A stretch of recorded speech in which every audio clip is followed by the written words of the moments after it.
જામરાવલ પાસેના પાસોડી નજીકના વિસ્તારમાં હાઈવે માર્ગ પરથી મજૂર ભરેલી છકડો રિક્ષા પાણીમાં ખાબકી।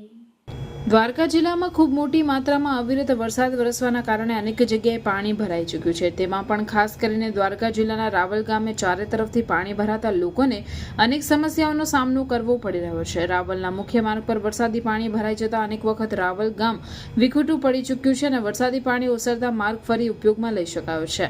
જામરાવલ પાસેના પાસોડી નજીકના વિસ્તારમાં હાઈવે માર્ગ પરથી મજૂર ભરેલી છકડો રિક્ષા પાણીમાં ખાબકી હતી। રિક્ષા અંદર રહેલ મજૂરોનો ચમત્કારિક બચાવ થયો। જામરાવલ પાસેના પાસોડી નજીકના વિસ્તારમાં આવેલ હાઈવે માર્ગ પાસેના ખેતરોમાં પાણી ભરેલા હોય રિક્ષા ડ્રાઈવરે સ્ટીયરિંગ પરનો કાબુ ગુમાવતા અંદાજિત રિક્ષામાં સવાર 15 જેટલા મજૂર સાથે રિક્ષા રોડ નીચે પાણીમાં ખાબકી હતી। તમામ ઇજાગ્રસ્ત લોકોને પ્રાથમિક સારવાર માટે રાવલ સરકારી હોસ્પિટલ ખાતે ખસેડવામાં આવેલ તેમજ એક વ્યક્તિ ગંભીર હોય વધુ સારવાર માટે ખંભાળિયા સિવિલ હોસ્પિટલ ખસેડવામાં આવ્યો હતો। ઉલ્લેખનીય છે કે અકસ્માતમાં સદનસીબે મોટી જાનહાનિ ટળી હતી।